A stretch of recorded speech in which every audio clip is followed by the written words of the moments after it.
Hello दोस्तों, मैं अंकित कुमार आपका एके बेसिक पॉइंट पे स्वागत करता हूं। तो आज हम लोग देखने वाले हैं तीसरे अध्याय भोजन संग्रह से उत्पादन तक में एक नए टॉपिक को, जिसका मुख्य बिंदु है कच्चे माल की खोज।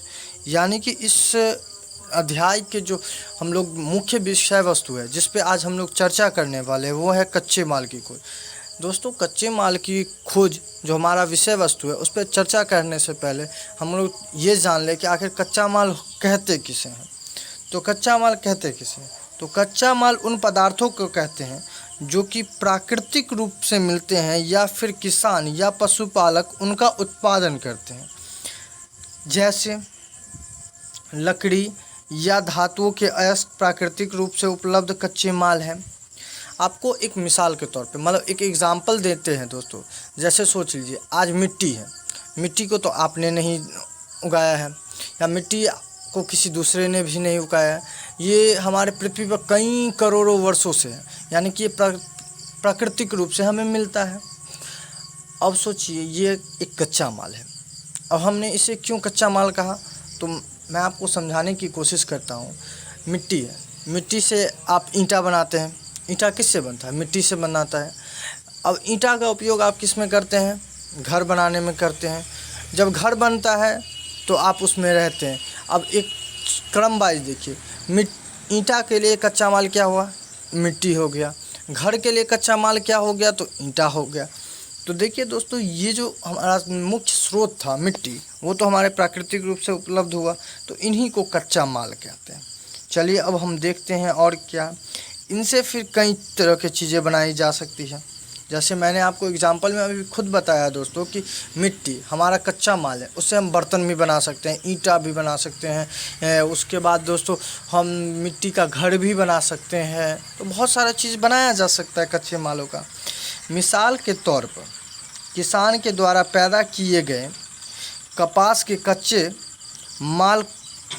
माल कहते हैं, जिससे बाद में कताई बुनाई कर कपड़ा तैयार किया जाता है। यानी जो किसान है कपास की खेती करता है और वहाँ से जो कपास होता है वो एक कच्चा माल है।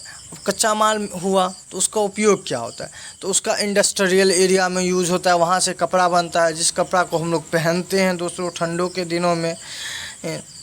इसी तरह पुराने ज़माने में जब सभ्यता आई थी, जैसे हड़प्पा सभ्यता आई थी, सिंधु सभ्यता, कोई हड़प्पा सभ्यता कहते हैं, मेसोपोटामिया की सभ्यता। तो जब सभ्यता का विकास हो रहा था उस दौर में भी इन चीज़ों का उपयोग होता होगा, कच्चे मालों का। तो देखते हैं दोस्तों उस समय में कौन सी चीज़ें कहाँ से मिलती थी और कैसे मिलती थी, इसी चीज़ का चर्चा किया गया। तो चलिए दोस्तों, तो इसमें लिखा गया है हड़प्पा में लोगों को कई चीज़ें वहीं से ही मिलती थी। यानी दोस्तों आज भी आप देखते होंगे जहाँ पर आप रहते हैं वहीं पे बहुत सारी चीज़ें आपको मिल जाती हैं, लेकिन बहुत सारी चीज़ों के लिए आपको दूसरे जगह से लाना पड़ता है। जैसे आपको एग्जांपल अगर देना हो तो हम बताते हैं, आपको छोटी मोटी कुछ सब्जियां आप अपने घर के बगीचे में ही उगा लेते हैं, लेकिन सारा चीज़ तो उगा नहीं सकते हैं। तो उसके लिए आपको थोड़ा दूरी जाना होता है, दूसरे जगह से संपर्क करना पड़ता है। तो इसी तरह हड़प्पा में भी बहुत सारी चीज़ वहीं से मिलते थे, लेकिन कुछ चीज़ों के लिए उन्हें बाहरी जगहों से संपर्क करना होता था। जैसे तांबा, लोहा, सोना, चांदी और बहुमूल्य पत्थर जैसे पदार्थ को वे दूर से आयात करते थे। यानी कि वो जो जैसे तांबा, सोना, चांदी, पत्थर जो थे ना दोस्तों, वो हड़प्पा में नहीं मिलते थे, इसके लिए उन्हें दूर से आयात करना पड़ता था। जैसे कि आज आप लोग देखिए दोस्तों, हमारे देश में जो पटाखे आते हैं, जो दिवाली पे हम जलाते हैं, वो मैक्सिमम मतलब बहुत ही ज़्यादा स्तर पे हम लोग चीन से ख़रीदते हैं, ना कि वो हम बनाते हैं, क्योंकि वो हमारे यहाँ नहीं बनता है। जैसे कि आज भी आप देखिएगा बहुत सारे लड़ाकू विमान भी हम लोग ख़रीदते हैं, जैसे राफेल अभी भी हम लोग ख़रीदे हैं। तो इसी तरह से दोस्तों हम लोग ख़रीदते हैं सामानों को जो कि हमारे यहाँ नहीं रहता है। ठीक वैसे हड़प्पा के लोग भी ख़रीदते थे। और देखते हैं दोस्तों, हड़प्पा के लोग तांबे का आयात संभवतः आज के राजस्थान से करते हैं दोस्तों। यानी तांबा जो हमारा पहला मेटल कहिएगा जिसको इंसान ने यूज़ किया, यानी मनुष्य ने जिसको सबसे पहले यूज़ किया, वो पदार्थ था दोस्तों। ये भी एक महत्वपूर्ण क्वेश्चन है दोस्तों, आप इसे याद कर लीजिएगा। मनुष्य द्वारा उपयोग में लाई गई सबसे पहली धातु कौन सी थी? तो तांबा था। और इसका आयात दोस्तों हड़प्पा में कहाँ से होता था, तो राजस्थान से होता था। यहाँ तक कि पश्चिम एशिया के देश ओमान से भी तांबे का आयात किया जाता था। यानी हमारा जो पश्चिम एशिया है, हम लोग दिशा को 4 डायरेक्शन में बांटते हैं, उत्तर, दक्षिण, पूरब, पश्चिम। उसी तरह से पश्चिम एशिया का भाग कौन सा हुआ, तो दोस्तों पश्चिम एशिया में भारत भी आता है। भारत के बाद श्रीलंका आता है दोस्तों, यही सब पश्चिम एशिया के भाग हैं। तो इसी में कहा गया है यहाँ तक कि पश्चिम एशिया के देश ओमान से भी तांबे का आयात किया जाता था। और दोस्तों और पदार्थ जो है कहाँ से लाते थे, तो तांबा का उपयोग दोस्तों देखेंगे तो कांसा बनाने में दोस्तों, ये आपका इम्पोर्टेंट पॉइंट होगा, इसको अंडरलाइन कर लीजिए। कांसा को बनाने में तांबे का साथ मिलाई जाने वाली धातु टीन है। यानी अगर आपसे ये एक केमिस्ट्री का भी क्वेश्चन बनता है दोस्तों कि कांसा कैसे बनाया जाता है, तो दोस्तों तांबा और टीन धातु के मिश्रण से बनाया जाता है। इसका आयात दोस्तों कहाँ से किया जाता था, तो आधुनिक ईरान और अफ़गानिस्तान से किया जाता था। सॉरी दोस्तों, पुनः हम लाते हैं अपने जगह पे दोस्तों, 1 सेकेंड रुक जाइएगा। इसका आयात आधुनिक ईरान और अफ़गानिस्तान से किया जाता था।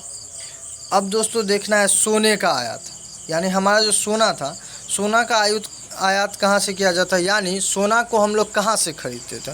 तो दोस्तों सोना का खरीदारी आधुनिक कर्नाटक और बहुमूल्य पत्थर का आयात जो होता है दोस्तों, बहुमूल्य हमारा जो बहुमूल्य पत्थर था, सोना का तो आयात हम लोग आधुनिक कर्नाटक से करते थे। बहुमूल्य पत्थर का हम लोग कहाँ से आयात करते थे, तो बहुमूल्य पत्थर का आयात हम लोग गुजरात से करते थे, ईरान और अफ़गानिस्तान से करते थे। यानी कि आप एक तरह से देखें तो ये सारा चीज़ आपको वो कहीं दूसरे जगह से लाया जाता था। जैसे आज के दिनों में भी बहुत सारे सामान आपको इस दुकान से नहीं मिलता है तो आप दूसरे दुकानों से संपर्क करते हैं। उसी तरह से जैसे यहाँ पे नहीं था वो सारा चीज़, उसे दूसरे जगह से लाए जाते थे। तो इसी तरह से दोस्तों आज का जो हमारा टॉपिक था वो समाप्त होता है, और अगले दिन हम देखेंगे, ये हम लोग देखने वाले हैं नगर में रहने वाले लोग के लिए भोजन। यानी नगर में जो लोग रहते थे उनके लिए भोजन क्या था, यानी आप कहीं पे रहते हैं तो क्या खाते हैं, कैसे रहते हैं, उन सभी चीज़ों को देखने वाले हैं। और दोस्तों कुछ इम्पोर्टेंट पॉइंट हमारे साइड वे में दिया जाता है, उसे भी हम आज अभी देख लेते हैं थोड़ा सा। तो कहते हैं क्या दोस्तों, ये देख लीजिए, आपको यहाँ पे है, चीज़ों को एक जगह से दूसरी जगह कैसे लाया जाता था। ये दोस्तों सबसे बड़ा ट्रांसपोर्टेशन, यानी आज जो आप एक जगह से दूसरे जगह सामान को लाते हैं, उसी तरह से पहले ज़माने में चीज़ों को एक जगह से दूसरे जगह कैसे लाया जाता था, ये हमारा सबसे बड़ी बात है दोस्तों। देखते हैं कैसे लाया जाता था। तो इसमें बताया गया है कि इन चित्रों को देखो, यानी किन चित्रों को देखो, तो इन चित्रों को आप देखो, इन चित्रों को देखो, और दूसरी मुहर को देखो, यानी दूसरा इसको देखो, मुहर को।